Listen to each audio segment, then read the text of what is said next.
Hello, and thank you for joining us today. I am Dr. Valerie Shoup, and I'm here with my business partner, Michael Fladmark. We are owners of Sustainable Systems of Texas, also known as SST. We provide sustainable equipment solutions to our customers. Also joining us today is Brian Rogers. He is with TransPower Company.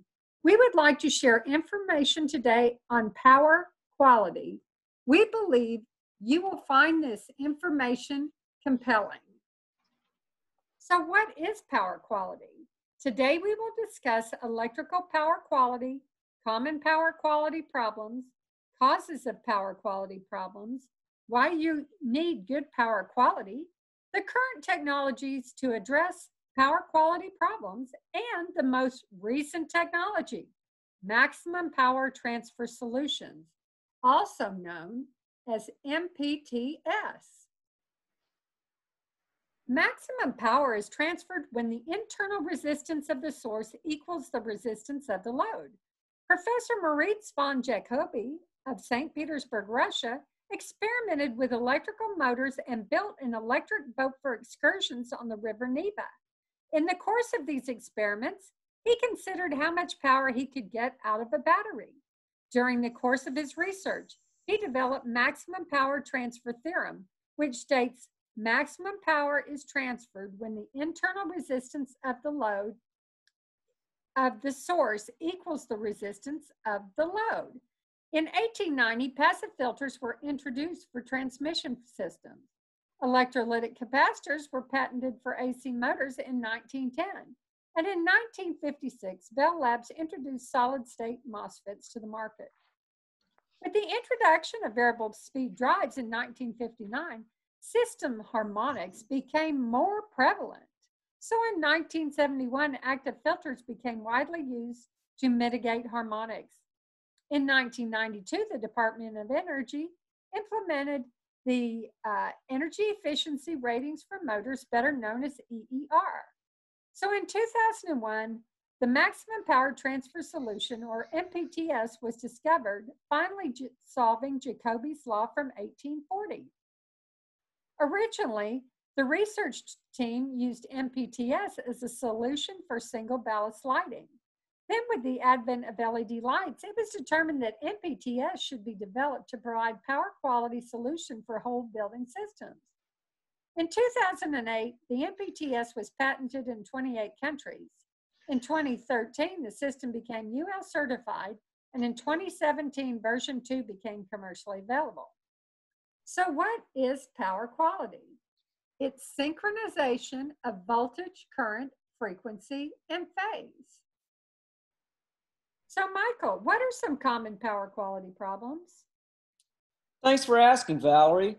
So let's review this list that you see on the slide here. These are the most common problems that you maybe have experienced in your facilities. So a brief description for each of these, starting with voltage sag or dip. And this is a decrease of the normal voltage level between 10 and 90% of the nominal RMS voltage at the power frequency, and lasting for durations of a half to one cycle. Next are short interruptions. These are total interruptions of electrical supply for durations from a few milliseconds to 1 or 2 seconds. Then you have long interruptions. These are total interruptions of electrical supply for durations greater than 1 to 2 seconds. Next, we have voltage spikes. These are very fast variations of the voltage value for durations from several microseconds to a few milliseconds. And these variations may reach thousands of volts, even in low voltage. Next, we have voltage swell. And this is a momentary increase of the voltage at the power frequency outside the normal tolerances with duration of more than 1 cycle and typically less than a few seconds. Harmonic distortion. This is a modern day problem which is developed with the developing technologies where voltage or current waveforms assume non-sinusoidal shapes. The resultant waveform corresponds to the sum of different sine waves with different magnitudes and phases, having frequencies that are multiples of power system frequency. Next, we have voltage fluctuations. And this is an oscillation of voltage values, amplitude, modulated by a signal with frequencies of 0 to 30 hertz. Noise is the superimposing of high frequency signals on the waveform of the power system frequency. And closing with voltage unbalance, we have a voltage variation in a three-phase system in which the three voltage magnitudes or the phase angle differences between them are not equal. Next, I want to talk about the causes of poor power quality.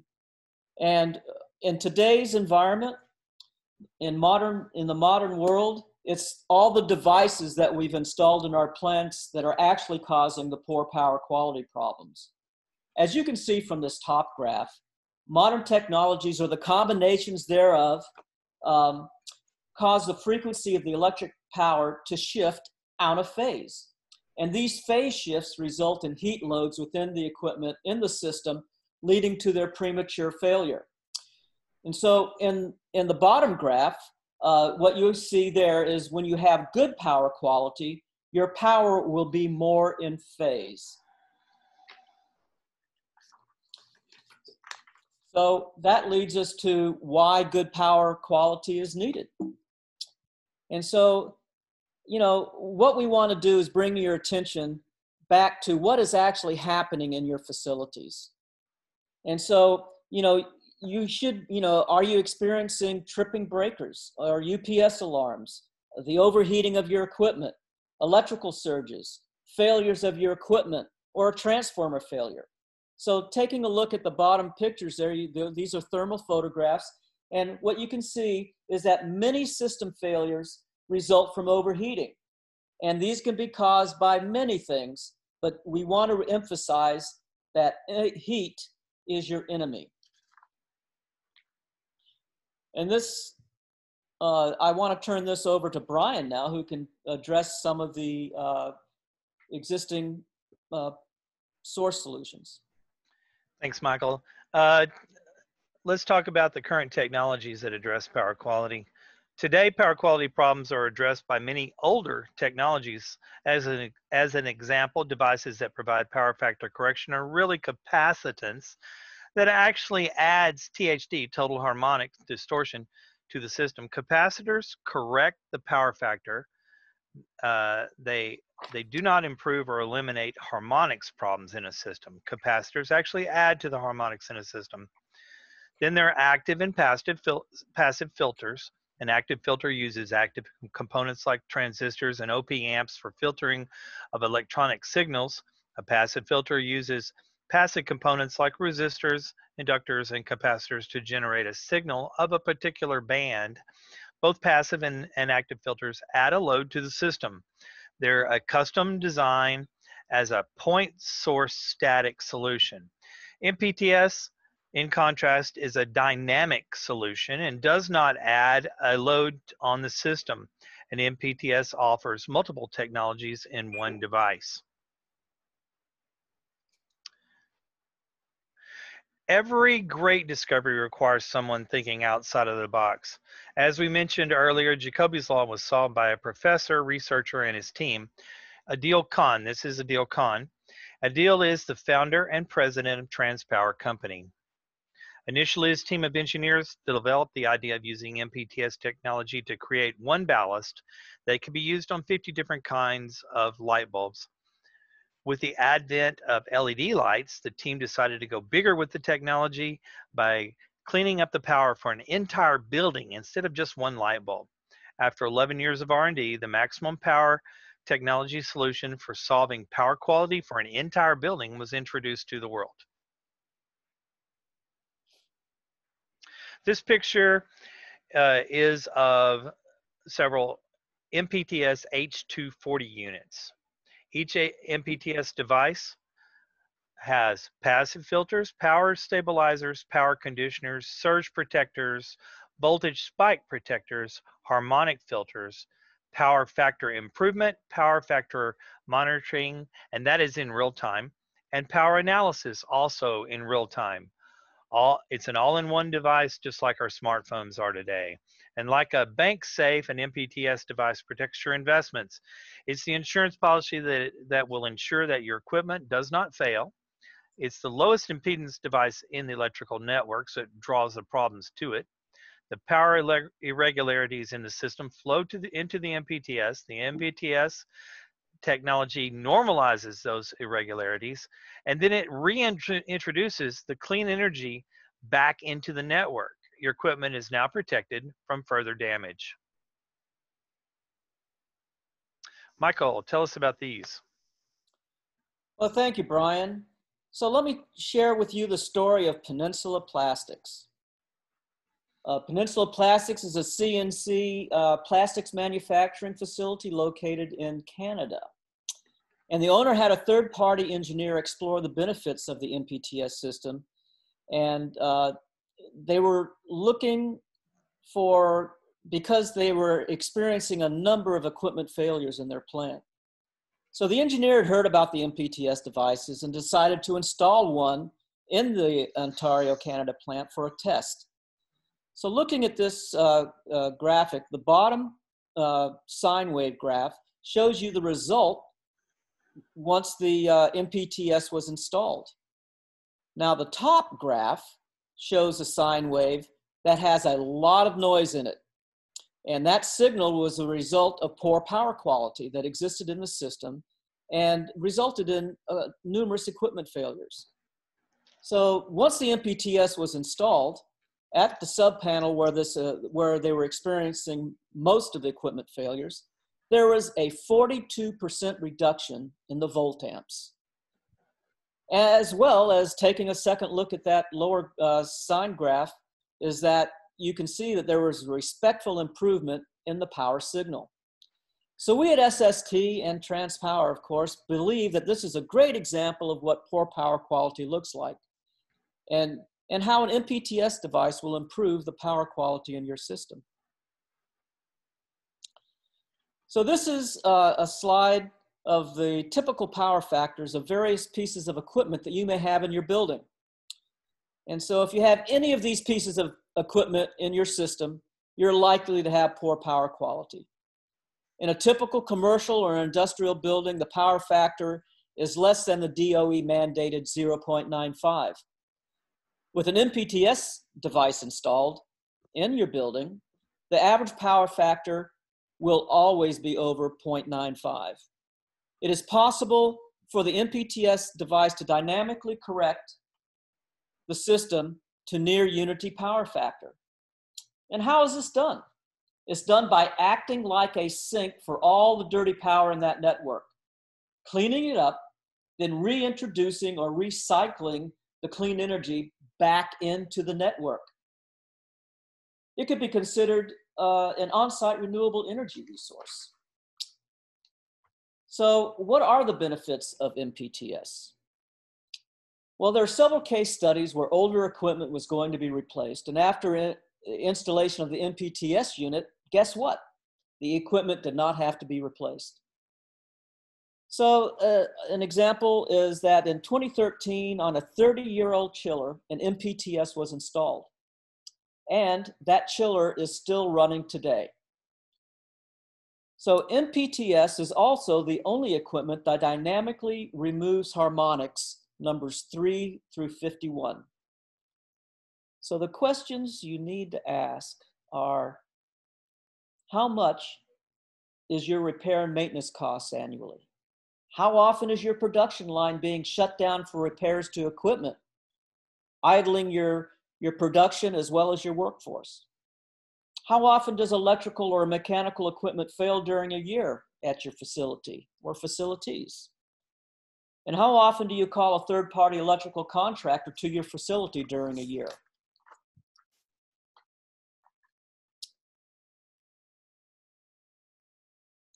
So I'm going to turn back over to Valerie, and she's going to talk about power quality success story with a commercial office building that had 3 MPTSs installed. Valerie? Well, thank you, Michael. Earlier, we mentioned that an MPTS provides real-time power monitoring. The following 3 slides will show you snapshots from the real-time dynamic dashboard from 3 MPTS units installed in a multi-story commercial building located in California. It's best to install the MPTS close to the source of the problem. One MPTS unit was installed at an HVAC chiller subpanel, resulting in clean power on that subpanel. The second MPTS unit was installed at the elevator subpanel, resulting in clean power on that subpanel. The third MPTS unit was installed at the main switchgear panel, protecting the building systems from incoming utility power issues. So now we're going to look at MPTS number 1 dashboard. Here we see the snapshot of the dashboard, and it's recording a load power factor at 0.722. That's the second button on the top line. There are 4 banks on this system. 3 are online, indicating OK, as indicated by the green color on the right-hand side. The system capacity is at 91%, as noted in the second green button on the top left row.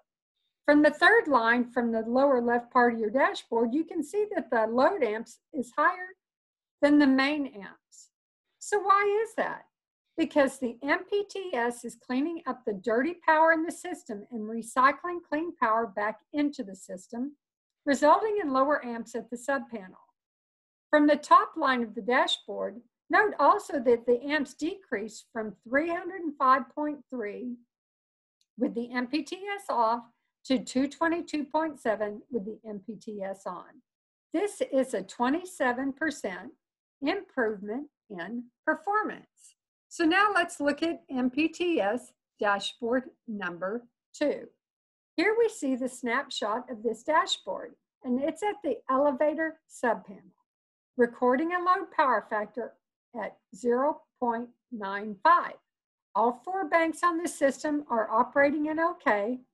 The main power factor of the subpanel is improved to 1.0, and the MPTS is at 92% capacity. Notice that the amps decreased from 732.9 with the MPTS off to 696.4 with the MPTS on. That's a 4.9% improvement in amps.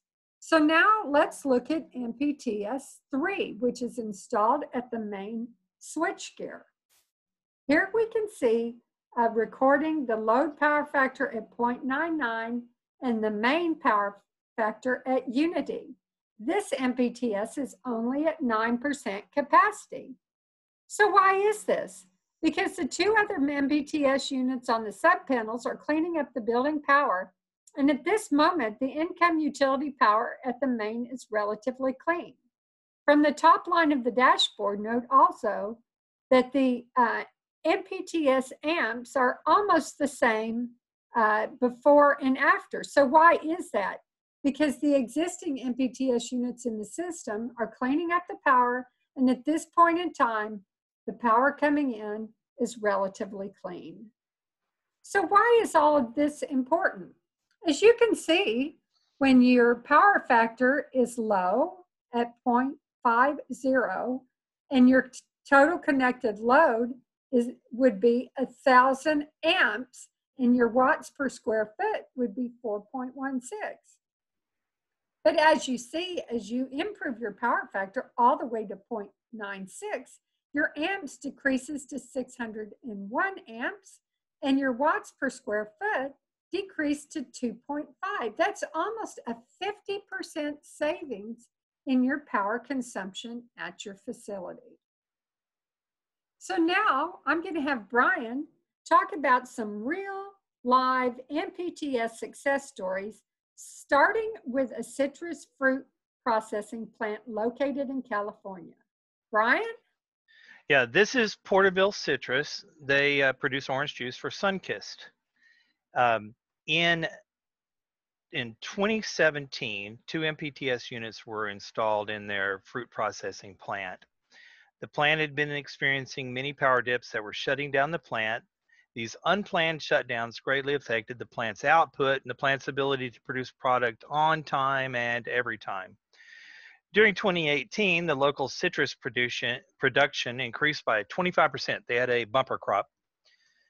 But with the two MPTS units installed, there was no increase in the plant's electrical power demand. In 2019, when the fruit production returned to normal, the monthly KW used was reduced by 24.4% over that previous year. PG&E, Pacific Gas and Electric, the local utility, was seeing those high reductions in KW consumed by the plant, thought that their utility meters were the problem, so they changed out the meters. And then after doing some third-party things, they discovered that this was what was really happening. And so PG&E is currently in discussions with TransPower Company and developing a grant program for commercial and industrial users so that PG&E does not have to build additional power generation capacity in that area. The citrus plant owner is also really happy because the TransPower, the MPTS units that TransPower installed caught a overbilling problem that was happening, and now PG&E and the citrus plant are in discussions on how to fix that problem. This right here is where two identical schools were built. They were both K through 8. They're about 2 miles apart in Douglas County, Colorado. They put an MPTS unit in one of the schools and nothing in the other. A 1-year study was conducted between the two schools. They're both about 100,000 square feet. The one that had with the MPTS had a peak KW of 206, while the one without the MPTS units peak KW was 282. That's a 27% in peak demand, 27% reduction. Douglas Independent School District, Douglas County School will be installing 80 additional MPTS units during 2020.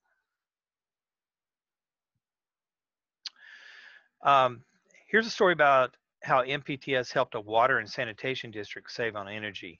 ECCV, which is East Cherry Creek Valley Water and Sanitation District in the Denver area, did a 1-year study with an MPTS unit installed in a pump station and also one installed in their office. The power factor in the pump station improved from 0.79 to 0.93, which is a 14% improvement, and the line amps decreased 195 amps from 195 amps to 168 amps. That's a 35% improvement. ECCV will be installing an additional 22 MPTS units for their pump stations in the near future.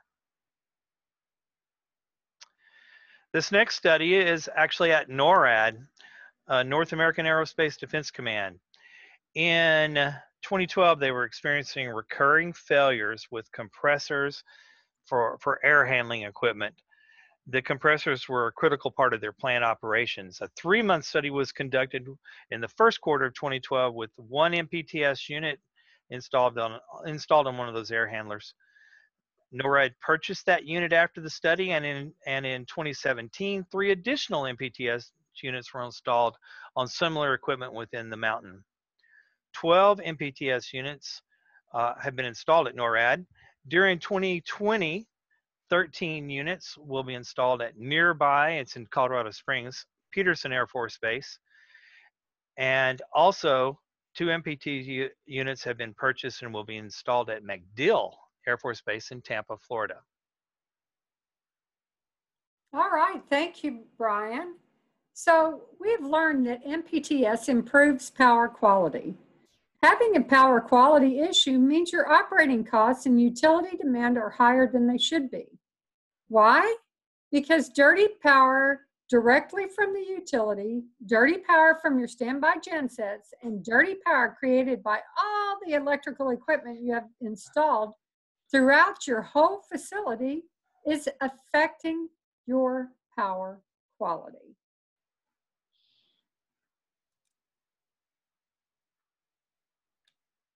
So MPTS improves power quality. It's about using a 21st century solution versus using solutions from previous centuries. It's future solutions versus past solution. A frequently used past solution is capacitor banks. Capacitors correct the power factor. They do not improve or eliminate harmonics. Capacitors actually add to total harmonic distortion. So if you want to correct your power factor, it makes sense to correct your harmonics while you're correcting your power factor. So today you will want new technologies like MPTS versus using old existing technologies. MPTS is a transformational technology, just like your smartphone. So now let's talk about guidelines on how to size an MPTS unit for your facility. Brian?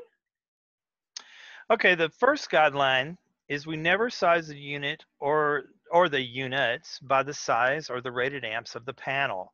We size by finding the kVAR and harmonics of the system. The MPTS units each have a rated kVAR. An H240 can recycle 200 kVAR. An H490 can recycle 400 kVAR, and an H720 can recycle 600 kVAR. So in the second guideline, the rated capacity of the MPTS must exceed the peak kVAR of your system. For example, if there's 1200 kilowatts of kVAR, we recommend either 6 H240s, 3 490s, or 2 H720s.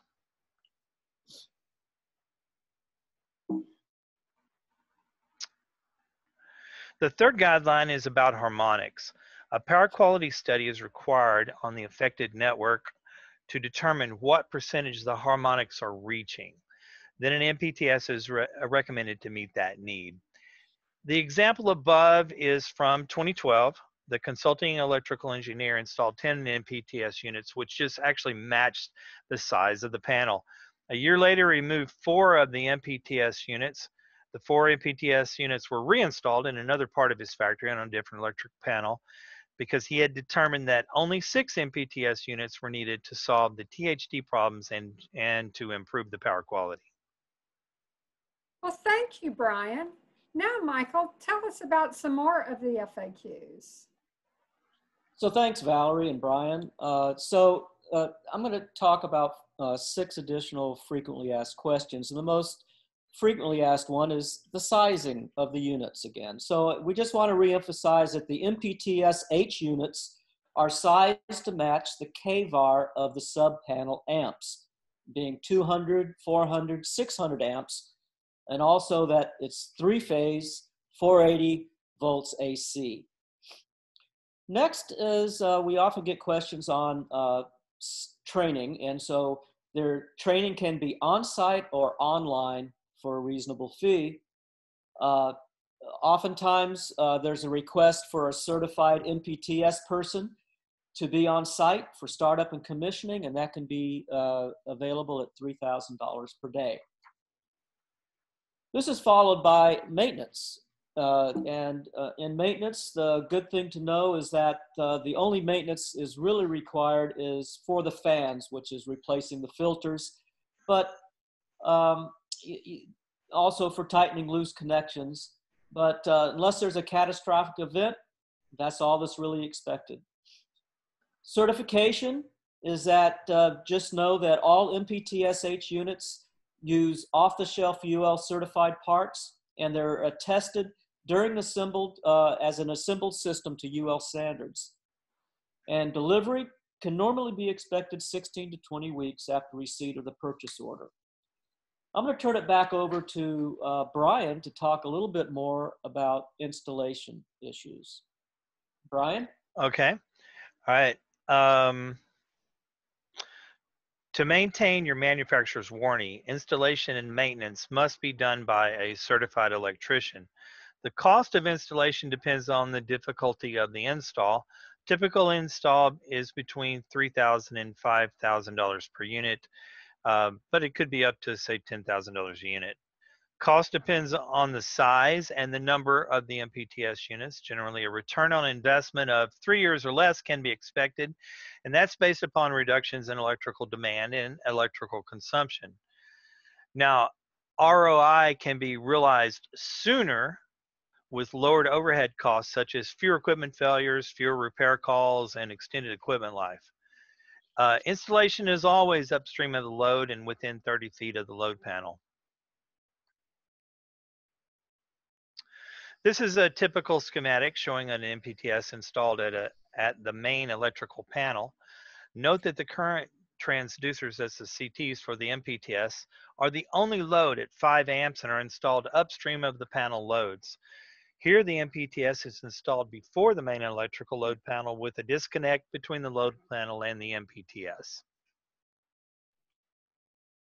Well, thank you again for joining us for this presentation on a dynamic, real-time 21st century solution for solving power quality issues in your facility.